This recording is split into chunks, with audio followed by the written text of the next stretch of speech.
There was a job in history that was illegal to do in daylight. Not because it was a crime, because the smell of it was. The man doing it worked only between 9 at night and 5 in the morning by lantern light, and he could earn a genuinely good wage doing it. There was also a real chance it would kill him before sunrise. This is the search for the worst job in human history, and the winner is going to surprise you. Let's start with the contenders that don't even make the podium.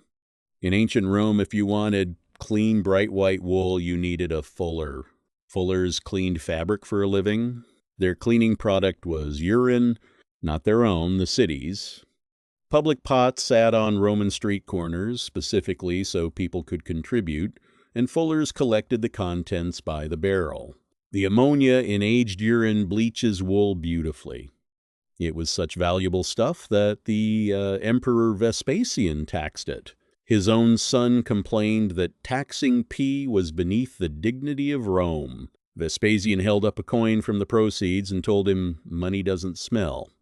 So a fuller spent his whole day barefoot in a vat of fermented human urine, stomping cloth like grapes.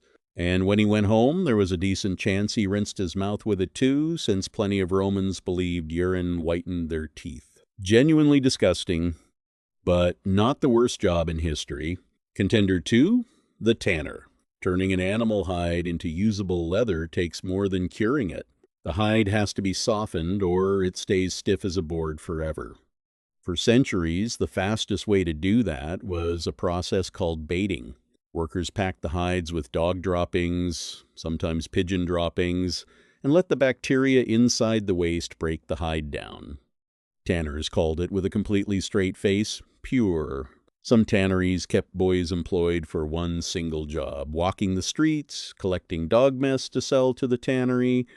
Add urine and animal brains to the mix, and you get a smell so distinct that English law forced tanneries to operate outside the town walls, downwind of everyone else. Tanners were ranked among the lowest respected trades in medieval society, despite making a product every single person needed.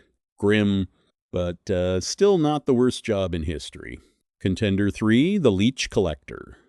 For centuries, doctors believed the fastest way to cure almost anything was to drain some blood out of you, and leeches were the tool of choice. Someone had to catch the leeches. The method: wade into a swamp and let them bite you. You were the bait.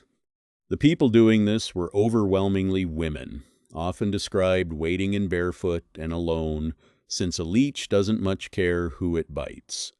A leech would feed for 20 minutes or more, and pulling one off early could damage its teeth, so you waited it out. The bite kept bleeding for up to 10 hours afterward. Do that daily for a season, and you're anemic, infected, and still barely paid for it. By the 1800s, demand had spiraled into a full-blown medical craze. France alone imported 33 million leeches in a single year. The demand got so extreme it nearly wiped the species out in the wild. Horrifying, but still not the worst job in history. The actual worst job in history didn't involve urine, dog dung, or leeches. It involved everyone's toilet. Every single city on Earth had the exact same problem. Whether it admitted it or not, human waste has to go somewhere, and for most of history, somewhere meant a hole dug directly beneath people's homes. Before modern plumbing, most homes emptied into a cesspit, a hole in the ground that eventually had to be dug out by hand. Someone had to climb into that hole. The people who did that digging were called gong farmers, and English law did not let them work whenever they wanted. They were only permitted to work between 9 at night and 5 in the morning, because the sight and the smell of a cart full of human waste moving through town in daylight counted as a public nuisance. So gong farmers worked entirely in darkness, hauling what the law politely called night soil.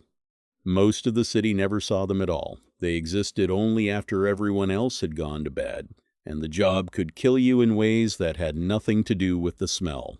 Cesspits built up gas as waste decomposed, and a man climbing down into one could be overcome by fumes before he even understood what was happening. Wooden platforms built over these pits rotted from the inside, out of sight, for years. In the year 1325, a London gong farmer named Richard the Raker was doing his job as usual. The floor gave way beneath him. He fell straight into the pit he was emptying and drowned in it. His death is one of the only reasons we still know his name. Most gong farmers who died on the job left no record at all. And the horror wasn't only what could kill you, it was what you found down there. Historians know as much as they do about London's cesspits because of witness statements describing exactly what turned up inside them. Lost coins, broken tools, personal belongings, and more than once, the bodies of infants, abandoned by people with nowhere else to hide their shame. A gong farmer's night shift could turn, without warning, into the worst discovery of someone else's tragedy. There was no one waiting to talk him through it at 5 in the morning, just the next pit. So here's where this story does something you don't expect.